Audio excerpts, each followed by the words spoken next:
It all began on a cold, moonless night. I was alone in my dimly lit apartment, a faint glow from my laptop illuminating the room as I sat on the couch, lost in my thoughts. The clock on the wall showed 11:42 p.m, and I had just closed a document I'd been working on for hours. The room was silent, save for the occasional ticking of the clock. That's when I heard it, the subtle chime of an incoming text message. I picked up my phone from the coffee table, wondering who would be texting me at this hour. The message simply read, "I need your help. It's urgent." The sender's name was unfamiliar, but what sent a shiver down my spine was the sender's number. It was my own. I blinked at the screen, my heart pounding in my chest. A sick feeling of dread washed over me as I stared at the message. How could I have possibly sent myself a text from the future?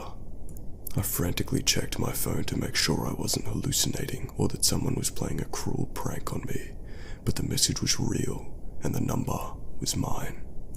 Anxiety knotted in my stomach as I replied, "Who is this? How is this possible?"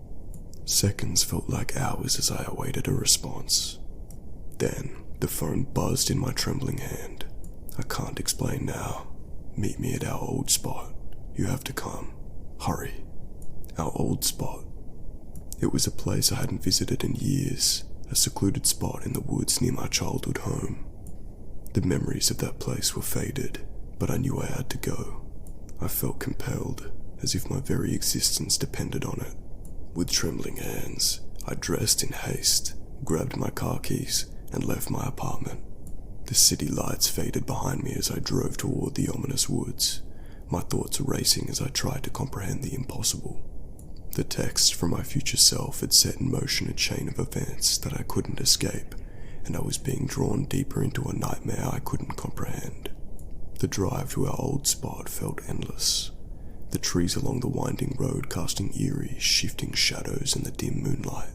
My phone continued to vibrate with text messages, each one urging me to hurry, to come quickly, to not waste another moment. The voice of reason in my head screamed at me to turn back, to ignore this bizarre situation, but something primal, something I couldn't explain, pushed me forward. The woods felt darker than I remembered, their secrets hidden in the blackness.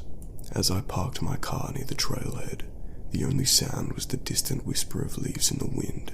The silence was oppressive, and the night air held a biting chill that seeped through my clothes.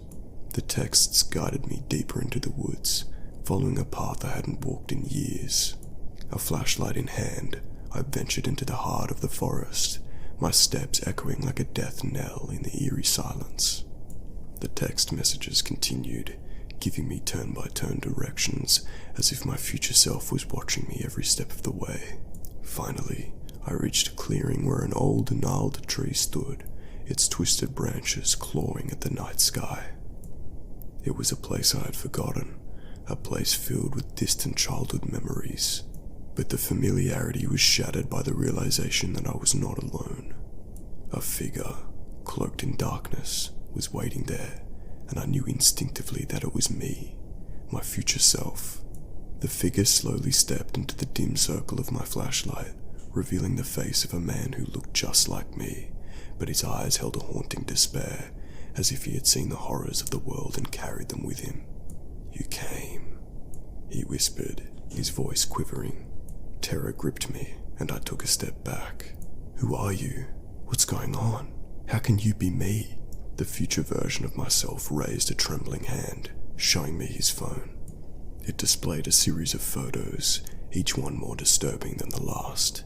Images of apocalyptic scenes, natural disasters, and the ruin of civilization. "This is our future," he said, his voice strained, "and you have the power to change it." I couldn't tear my eyes away from the images, unable to comprehend the devastation they depicted. "How is this possible? What do I have to do?" My future self's eyes locked onto mine. "You must make a choice that could alter the course of time itself. But be warned, there are consequences, and not all of them will be what you expect." Before I could ask any more questions, the ground trembled beneath us, and a low, sinister growl echoed through the trees. Something was coming, something from the shadows that threatened to consume us both. Time was running out, and I had to make a decision, one that would set in motion a chain of events I could barely comprehend. The darkness closed in around us as I stood face to face with my future self, the urgency of the situation bearing down like a weight on my chest. The ground continued to shake, and the sinister growl grew louder, making the hairs on my neck stand on end. Fear clawed at the edges of my mind, but I couldn't afford to let it paralyze me. What choice do I have to make? I demanded, my voice trembling. Future me reached out and handed me his phone, the images of the world in chaos still glowing on the screen. You must decide whether to accept or change this future. The events in these photos, they can be prevented, but at a great cost. The growling drew closer, and shadows shifted in the darkness, revealing the ominous presence of a massive, hulking figure. It was a creature from nightmares, its eyes glinting with malevolence as it moved in the periphery of the flashlight's beam. My future self's voice dropped to a whisper. This is the guardian of time, a sentinel that ensures the flow of destiny. It will stop you if you try to change the course of history. The choice loomed before me, a choice with no easy answers. To accept the bleak future depicted in the photos meant watching the world crumble into chaos. But to change it meant defying a cosmic force, a guardian that would stop at nothing to maintain the established timeline.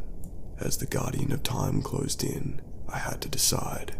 In that agonizing moment, I chose to take action, to alter the course of fate. The world I had glimpsed in those photos was too horrific to bear, and I couldn't stand by and allow it to unfold. My future self nodded, a solemn understanding passing between us. He reached into his pocket and handed me a small, intricate device. This is a temporal disruptor. It will allow you to change the past. Use it wisely. I activated the device, and a blinding flash of light enveloped us. The world seemed to twist and shudder, and for a moment, I felt untethered from reality. When the light faded, I found myself back in my apartment, sitting on the same couch where it all began. I looked at my phone. There were no more messages, and the number was no longer mine. It had all vanished, leaving me with a gnawing uncertainty about the choice I had made. The next day, I woke to a world that felt subtly different. The news on my TV showed that the disasters from the photos had not occurred, and a sense of hope had returned. But in the depths of my soul, I knew I had set in motion a chain of events that would ripple through time, creating new unknown consequences. The shadows of the woods and the guardian of time were behind me, but the weight of my choice now rested on my shoulders. The future remained uncertain, and I could only hope that my decision had been the right one, that I had chosen to save the world from the horrors I had witnessed in those haunting images. As the days passed, I couldn't help but wonder if the price of altering destiny would be far greater than I ever could have imagined.